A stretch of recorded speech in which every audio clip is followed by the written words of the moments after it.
नमस्कार। हमारे आज के इस नए और दिलचस्प विश्लेषण में आपका बहुत बहुत स्वागत है। आज हम एक शोधकर्ता यानी एक रिसर्चर के नज़रिए से भारत के तेजी से बदलते स्किल डेवलपमेंट इकोसिस्टम का बहुत ही गहराई से अध्ययन करने वाले हैं। देखिए, एक अकादमिक दृष्टिकोण से हमारा मकसद सिर्फ ये देखना नहीं है कि क्या हो रहा है, बल्कि ये समझना है कि क्यों हो रहा है। हम भारत के पूरे व्यावसायिक शिक्षा ढांचे को डिकंस्ट्रक्ट करेंगे।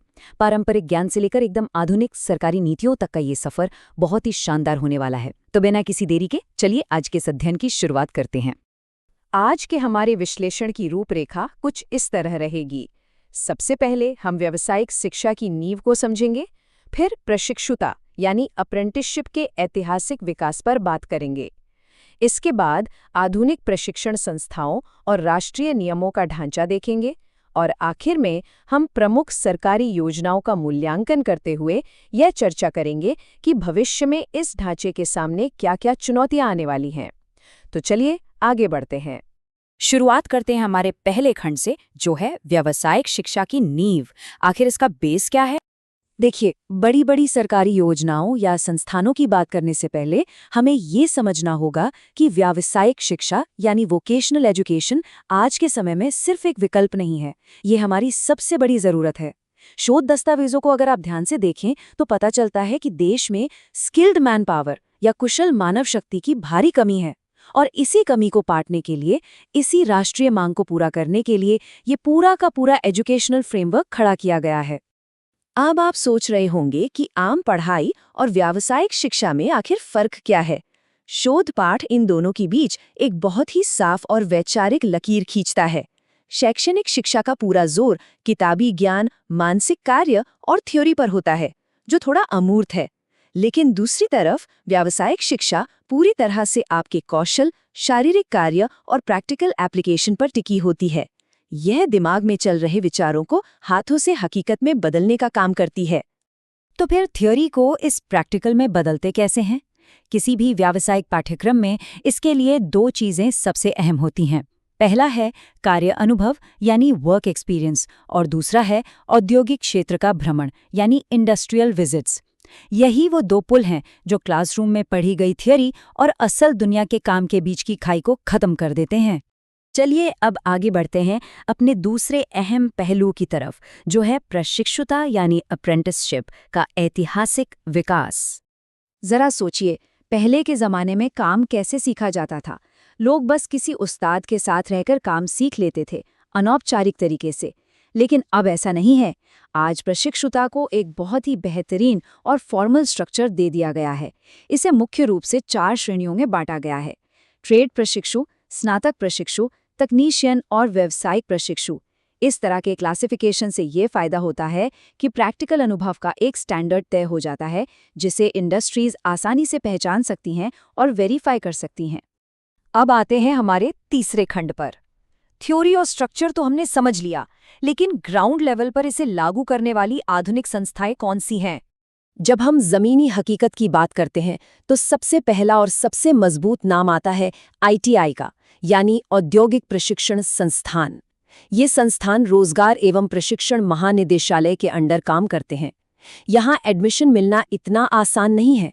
इसके लिए बाकायदा मेरिट या लिखित परीक्षा पास करनी होती है। इंजीनियरिंग, इलेक्ट्रॉनिक्स, इलेक्ट्रीशियन से लेकर ऑटोमोबाइल तक यहाँ हर तरह के भारी और तकनीकी ट्रेड सिखाए जाते हैं। आप कह सकते हैं कि देश की टेक्निकल फोर्स तैयार करने की यह पहली सीढ़ी है। लेकिन क्या सिर्फ तकनीकी आईटीआई से काम चल जाएगा? बिल्कुल नहीं। आईटीआई बहुत ज्यादा टेक्निकल होते हैं, इसलिए आम लोगों तक पहुंचने के लिए हमारे पास है जन शिक्षण संस्थान यानी जेएसएस। जेएसएस का पूरा फोकस स्थानीय स्तर पर सीधे समुदायों से जुड़ना और उन्हें जरूरी व्यावसायिक कौशल सिखाना है। इससे हमें ये पता चलता है कि भारत की स्किलिंग स्ट्रैटेजी सिर्फ बड़ी बड़ी बिल्डिंगों तक सीमित नहीं है, बल्कि इसका एक बहुत बड़ा हिस्सा ग्रास रूट लेवल यानी एकदम जमीनी स्तर के लोगों को भी साथ लेकर चल रहा है। और हाँ, अगर किसी को लगता है कि वोकेशनल ट्रेनिंग सिर्फ मैकेनिक या इलेक्ट्रिशियन बनने के लिए होती है, तो उसे आधुनिक ट्रेड स्कूलों की तरफ देखना चाहिए। आज के ट्रेड स्कूल ग्राफिक्स और web designing, hotel management, film और टीवी, टूरिज्म और यहाँ तक कि कॉस्मेटोलॉजी यानी सौंदर्य विज्ञान जैसे एकदम मॉडर्न और क्रिएटिव स्किल्स दे रहे हैं। ये साफ दिखाता है कि हमारी स्किल्ड मैन पावर स्ट्रैटेजी अब कितनी डाइवर्स और आधुनिक हो चुकी है।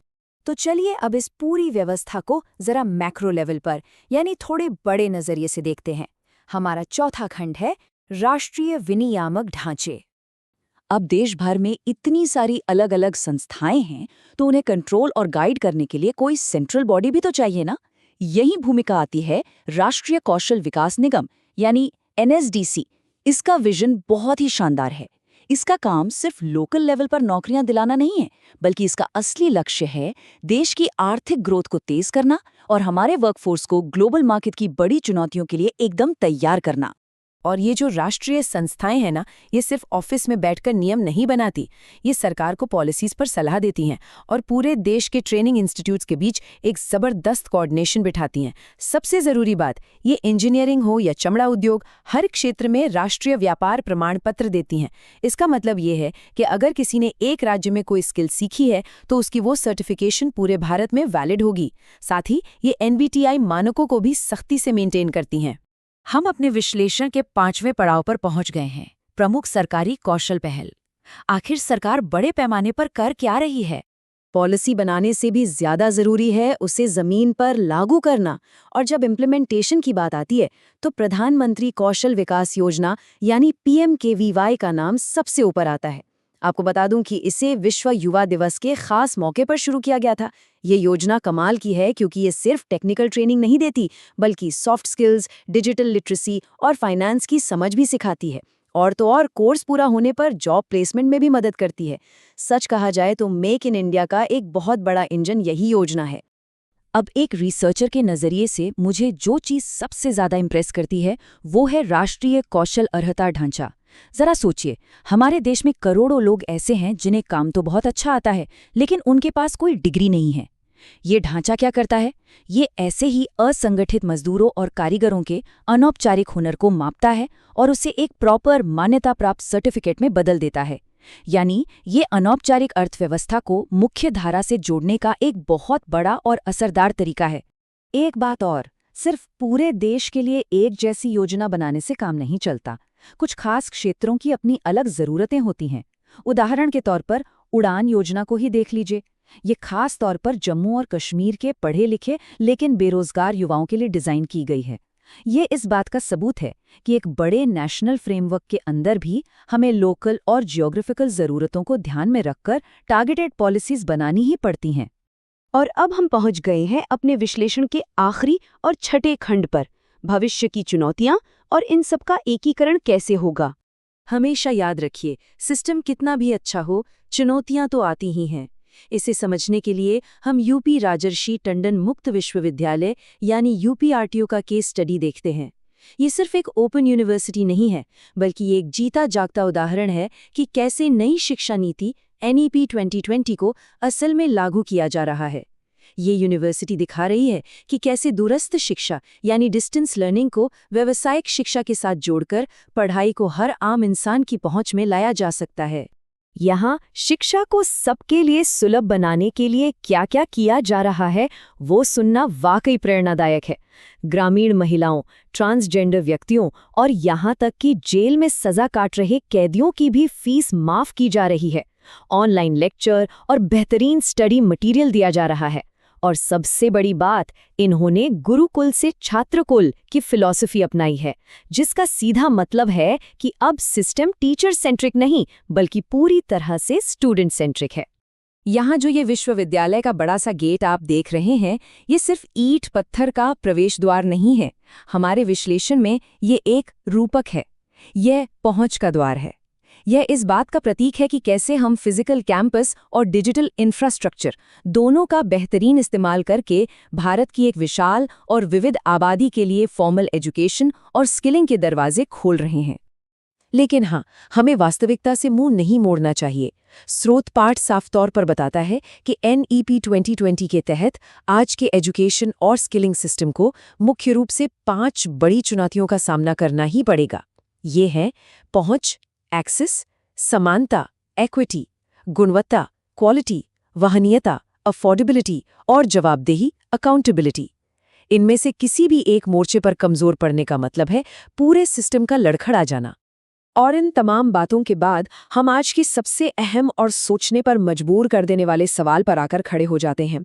जरा इस बारे में गहराई से सोचिए, भारत के उन लाखों करोड़ों लोगों का क्या होगा जो पीढ़ियों से बिना किसी डिग्री के पारंपरिक रूप से अपना काम सीखते आए हैं? क्या वे इस नए थोड़े सख्त और सर्टिफिकेट आधारित ढांचे के अनुकूल खुद को ढाल पाएंगे? क्या ये नया सिस्टम उन्हें सफलतापूर्वक मुख्य धारा में शामिल कर लेगा या फिर वे कहीं पीछे छूट जाएंगे? इस सवाल का जवाब ही हमारे देश का भविष्य तय करेगा। खैर, आज के इस बेहद जरूरी और विस्तृत विश्लेषण में हमारे साथ जुड़ने के लिए आपका बहुत बहुत शुक्रिया। उम्मीद है कि इस चर्चा से आपको इस पूरे विषय को एक बिल्कुल नए और स्पष्ट नजरिए से देखने में मदद मिली होगी।